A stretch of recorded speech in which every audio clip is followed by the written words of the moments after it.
నియోజకవర్గ అభివృద్ధికి భవిష్యత్తు తరాల బంగారు భవిష్యత్తుకు బుల్లెట్ రైలు ఎంతో కీలకమని పేర్కొంటూ సామూహిక ఉద్యమానికి శ్రీకారం చుట్టారు.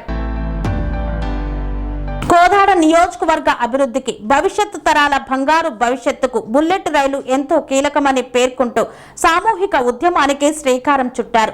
మన కోదాడ మన బుల్లెట్ రైలు, మన కలం గర్జిస్తే బుల్లెట్ రైలు కోదాడ మీదుగా వచ్చి తీరుతుంది అంటూ నినాదించారు. ఈ నేపథ్యంలో కోదాడ పబ్లిక్ క్లబ్ లో అఖిల పక్షాల ఆధ్వర్యంలో సామూహిక సన్నాహక సమావేశం నిర్వహించారు. ఈ సమావేశంలో మాజీ ఎమ్మెల్యే బొల్ల మల్లయ్య యాదవ్ పాల్గొన్నారు. సూర్యాపేట కోదాడ మీదుగానే బుల్లెట్ రైలు వెళ్లాలనే డిమాండ్తో కోదాడలో అఖిల పక్షాల ఆధ్వర్యంలో సామూహిక సన్నాహక సమావేశం నిర్వహించారు. కోదాడ నియోజకవర్గానికి బుల్లెట్ రైలు వస్తే ఈ ప్రాంతం ఆర్థికంగా, పారిశ్రామికంగా మరింత అభివృద్ధి చెందడంతో పాటు యువతకు ఉపాధి అవకాశాలు పెరుగుతాయని సమావేశంలో పలువురు పేర్కొన్నారు. ఇది కేవలం రైలు కోసం చేసే డిమాండ్ కాదు, మన కోదాడ నియోజకవర్గ భవిష్యత్తును, మన బిడ్డల తలరాతను మార్చే చారిత్రాత్మక ఉద్యమమని నాయకులు, ప్రజా సంఘాల ప్రతినిధులు అభిప్రాయపడ్డారు. ఈ కార్యక్రమంలో మాజీ ఎమ్మెల్యే బొల్ల మల్లయ్య యాదవ్ పాల్గొని బుల్లెట్ రైలు సాధన కోసం చేపట్టే ఉద్యమానికి మద్దతు తెలిపారు. కోదాడ ప్రాంత ప్రజల ఆకాంక్షను ప్రభుత్వం దృష్టికి తీసుకువెళ్లేందుకు అన్ని రాజకీయ పార్టీలు, ప్రజా సంఘాలు, విద్యార్థులు, యువత, వ్యాపారులు, ప్రజలు కలిసికట్టుగా ఉద్యమించాల్సిన అవసరం ఉందని సమావేశంలో పిలుపునిచ్చారు. తర్వాత ఇంకోటి కూడా మనకు సూర్యాపేట విజయవాడ టు హైదరాబాద్కి 300 కిలోమీటర్లు ఉంటే జిల్లా హెడ్ క్వార్టర్ అక్కడ ట్రైన్ ఆగడానికి అక్కడ సర్కిల్ ఏర్పాటు చేసి ఉండే విధంగా 150 కిలోమీటర్లు వస్తుంది. అది అర్ధగంటలో ప్రయాణం. సూర్యాపేట నుంచి ఇటు విజయవాడ అర్ధగంట ప్రయాణం ఉంటే ఇంత వేగంగా ఉపయోగపడుతుంది. అన్ని చోట్ల పెద్ద సెంటర్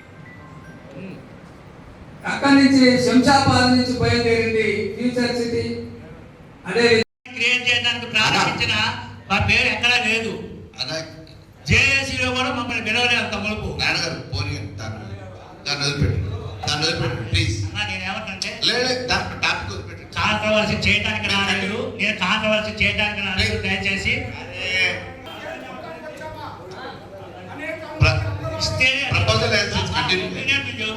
అభిప్రాయాలు చెప్పాలి. ఎందుకంటే ఇక్కడ ఎందుకు ఒకటి కూడా ఒకసారి చెప్పాల్సి వచ్చిందంటే కేవలము ఇవాళ నుంచి స్టార్ట్ చేసి ఇక్కడ ఒక కమిటీ వేసుకొని చేద్దాం అనుకుంటే ఆల్రెడీ ఉన్నదానికి కొంతమంది అన్నారు కాబట్టి బహిరంగంగా చెబుతున్నాం. మేము సాగుమోటు కాకుండా మీ అందరికీ కూడా ధన్యవాదాలు. ఆ యొక్క లోటుపాట్లు అవకతవకలు జరగకుండా చూడాలని చెప్పి సాధన లక్ష్యంలో భాగంగా కోదాడు కూడా మనం రేపటి భవిష్యత్ తరాలకి, భావి తరాలకి ఉపయోగపడే లక్ష్యంతో, ఆలోచనతో సాధించుకుంటే బాగుంటుందని ఒక ఆలోచన.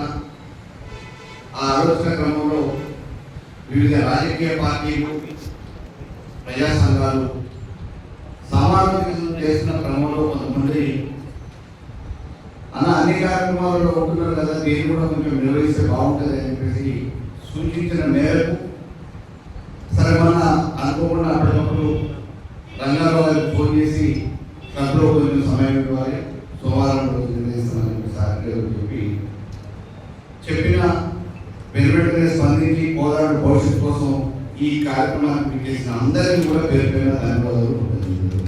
ప్రజా సంఘాలు, రాజకీయ పార్టీలు, వివిధ ఉద్యోగ సంఘాలు, కుల ప్రజలు, అన్ని వర్గాలు కోదాడు భవిష్యత్తు కోసం ఆలోచిస్తున్నటువంటి శుభాలను స్వాగతిస్తూనే కోదాడికి మనకి రైలు అవసరం ఉందా లేదా అని అంటే 100% రైలు అవసరం రేపటి భవిష్యత్ తరాల కోసం. మనం నేషనల్ హైవే ఒకప్పుడు దాదాపుగా నాకు తెలిసి ఒక 10-15 సంవత్సరాలు అవుతుంది నేషనల్ హైవే డబుల్ రోడ్. అంతకుముందు కేవలం ఒక వెహికల్ పోతే ఇంకో వెహికల్ పోవడానికి ఆపుకునే పరిస్థితి గుంతలో మేము రక్తం పేరునే మారింది. కోదాడ నుంచి హైదరాబాద్ పోవాలన్నా, హైదరాబాద్ నుంచి కోదాడ రావాలన్నా, పోయిన నుంచి బయలుదేరిన నుంచి ఆడికి చేరుకున్న దాకా కుటుంబ సభ్యులకు అనుమానం. ఏ మూల కాకుండా ఏ అడుగు అడుగు రక్తం పేరులే పారిన ఈ విజయవాడ హైవేని ఆ రోజు సాధించడానికి ఎన్నో రకాల ప్రయత్నాలు జరిగినా, పోరాటాలు జరిగినా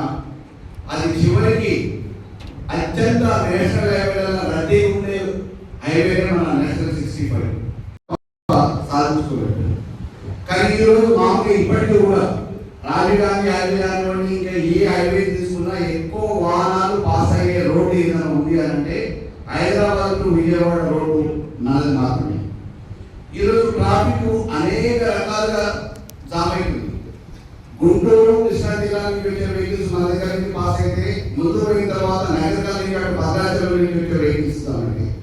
ఆడికి కొంచెం ముందుకు వచ్చే నాగపల్లి దగ్గర నుంచి అద్దరి నుంచి గుంటూరు నుంచి అటువైపు నుంచి వచ్చే వెహికల్స్, నల్గొండ ప్రాంతం నుంచి వచ్చే వెహికల్స్ నేషనల్ హైవే అయితే ఇంకా ముందుకు నగరకాల వాళ్ళు దాటిన తర్వాత చోటుపల్లి దగ్గరికి పోయేటప్పటికి దాదాపుగా ఈ ఖమ్మం నుంచి కానీ గోదావరి నుంచి కానివ్వండి, ఇటువంటి సూర్యాపేట నుంచి ఖమ్మం నుంచి వచ్చే భద్రా నుంచి వచ్చే వెహికల్స్ అన్ని సూర్యాపేట ఆడుకునేది అన్ని వెహికల్స్ వచ్చేటివన్నీ జమ అయితే చౌటుపల్లి దగ్గర నుంచి హైదరాబాద్ నగరంలో పట్టణాలలో bumper to bumper traffic jam అయితే ఏ రకంగా ఉంటుందో ఆ రకమైన పరిస్థితి మనం ఈరోజు ఎదుర్కొంటున్నాం. ఒకవైపు ఆల్రెడీ త్రిపులార్ అనేది హైదరాబాద్ లో స్టార్ట్ అయింది. త్రిపులార్కి భూసేకరణ మొదలైంది. అంటే రద్దీని దృష్టిలో పెట్టుకొని రద్దీని తగ్గించడానికి ఉద్యోగస్తులు కొంచెం దూరంలో ఉన్నా కానీ ఏం కాదు అనే ఉద్దేశంతో త్రిపులార్ ప్రయాణాన్ని కూడా రోడ్లని మొదలుపెట్టింది. ఇటువంటి పరిస్థితులలో తక్కువ సమయంలో ఎక్కువ దూరాన్ని చేరటం ఎట్లా అనే ఆలోచనతో ఇప్పుడు బుల్లెట్ రైల్స్, ఉదాహరణకు వందే మాతరం రైలు కానీ ఇటువంటి కానీ ఇంట్రొడ్యూస్ చేస్తున్న పరిస్థితులలో మరి ఎప్పుడో వేసిన రోడ్ని మనం సాధించుకోవడానికి కొన్ని తరాలు ఉంటుంది. డబుల్ రోడ్గా ఉన్న విజయవాడ హైవేని మనం దాదాపుగా 6 వే లైన్గా తీర్చిదిద్దుకోవడానికి కొన్ని తరాలు పెట్టిన క్రమంలో ఇప్పుడు ఇంకా అవకాశం ఉంది. రైలు మనకు కావాలని చెప్పేసి గట్టిగా పోరాటం చేయకపోతే మళ్ళీ ఇటువంటి అవకాశం ఎన్ని సంవత్సరాల తర్వాత ఎన్ని తరాల తర్వాత వస్తుందో తెలియదు. కాబట్టి ఇప్పుడు రైలు మార్గానికి ఆల్రెడీ వాళ్ళ ఆలోచన జరుగుతుంది. ఇది తప్పకుండా పోలేదు. వాళ్ళు అనుకున్న దాని ప్రకారం, నిర్ణయించిన దాని ప్రకారం కొత్త రైలు మార్గాలు ఏవైతే ఉన్నాయో దాని ప్రకారం ఇప్పుడు అమరావతి పోయే ఎక్స్ప్రెస్ రూట్ మొదట అనుకున్న దానికంటే అలైన్మెంట్ మారింది. దాన్ని జనసాంద్రత ఉన్న దగ్గర ప్రమాదాల నివారణ కోసం, భవిష్యత్ తరాల కోసం, అన్ని రకాలుగా పారిశ్రామికంగా అభివృద్ధి చెందుతున్న పట్టణాల కోసం ఆలోచించాల్సిన అవసరం రైల్వే శాఖకు ఉంది. ప్రజల అవసరంగా తీర్చాల్సిన అవసరం. వ్యాపార కేంద్రాలు ఉన్నాయి, విద్యా సంస్థలు ఉన్నాయి. విద్యార్థులు వేరు ప్రాంతాల నుంచి వచ్చి ఇక్కడ చదువుకుంటున్నారు. ఇటు విద్యా సంస్థలు ఇంకా అభివృద్ధి చెందాలన్నా, పారిశ్రామికంగా అభివృద్ధి చెందాలన్నా, ఉద్యోగులకి అనుకూలత ఉండాలన్నా, వచ్చిపోయే ప్రయాణికులకు అందరికీ మేలు జరగాలన్నా రేపటి భావితరాల కోసం మనకు రైలు అవసరం. కాబట్టి దాన్ని సాధించుకునే దిశగా ఈరోజు కార్యక్రమం చేయాల్సి వస్తుంది. మనం కేవలం రైలు ఎప్పుడు వస్తుంది, ఏమైతుంది అనే విషయాన్ని పేపర్ల ద్వారా మనం తెలుసుకుంటున్నాం. రోజు పేపర్లు రాస్తూనే ఉంది. మన పక్కన సూర్యాపేటలో పోరాటం జరుగుతున్నాం. కానీ ఈరోజు మనం గోదావరి సాధించుకోవడానికి భవిష్యత్తు ప్రణాళిక ఏం చేస్తే బాగుంటుంది, దానికి ఏ రకమైన రూపకల్పన చేయాలి, కార్యాచరణ చేయాలి, దాంట్లో ఎవరిని భాగస్వామ్యం చేయాలి, ఏ వర్గాన్ని కలుపుకోవాలి, దీనికోసం అభివృద్ధి కావడానికి కేంద్ర మంత్రులు కానీ, ఎంపీలు కానీ, శాసనసభ్యులు కానీ, ఈరోజు రాష్ట్ర ప్రభుత్వంలో ఉన్న అధికార పార్టీలు కానీ, అధికారంలో ఉన్న అధికారులు కానీ, పార్లమెంట్ సభ్యులు కానీ కొంత కదిలియడానికి అవకాశం ఉంటుంది. కాబట్టి వీటన్నింటిని దృష్టిలో పెట్టుకొని భవిష్యత్ కార్యాచరణ కోసం మనం ఈ సమావేశాన్ని నిర్వహించాలని ఒక ఆలోచన చాలా మంది పెద్దలు సూచన మేరకు నిర్వహిస్తున్నారు. ఈ క్రమంలోనే అందరికీ విజ్ఞప్తి ఏంటంటే మనం ఈ రోజు నుంచి కార్యక్రమం మొదలు పెట్టాలి. రైలు సాధనే లక్ష్యంగా దానికి నాయకత్వం వహించడం అనేది ఒక భాగం అయితే ఏమేమి చేస్తే రైలు సాధించుకోగలుగుతాం, మనకున్న అవకాశాలు ఏంటి, ఒకవేళ రైలు మార్గాన్ని ఇక్కడ చేస్తే దాన్ని కూర్చోడానికి రేపు ప్యాసింజర్ వెళ్ళడానికి కానీ ఇతరులు కానీ అనేక రకమైన కమర్షియల్గా మనకి రైల్వేకి ఇన్కమ్ ఉంటుంది. ఆ ఇబ్బంది లేదు. జనాభా ఎక్కడానికి తిరగడానికి ఇక్కడ అవకాశం ఉంది.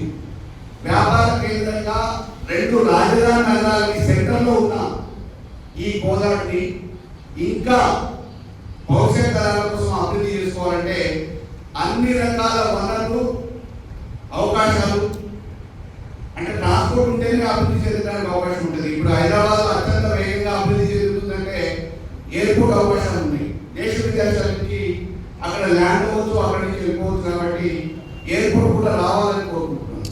ఇప్పుడు వరంగల్ లాంటి పట్టణంలో ఎయిర్పోర్ట్ ఉంటే మాకు ఫెసిలిటీ పెరుగుతుంది అని చెప్పేసి ఎయిర్పోర్ట్ తెచ్చుకునే ప్రయత్నం చేశారు.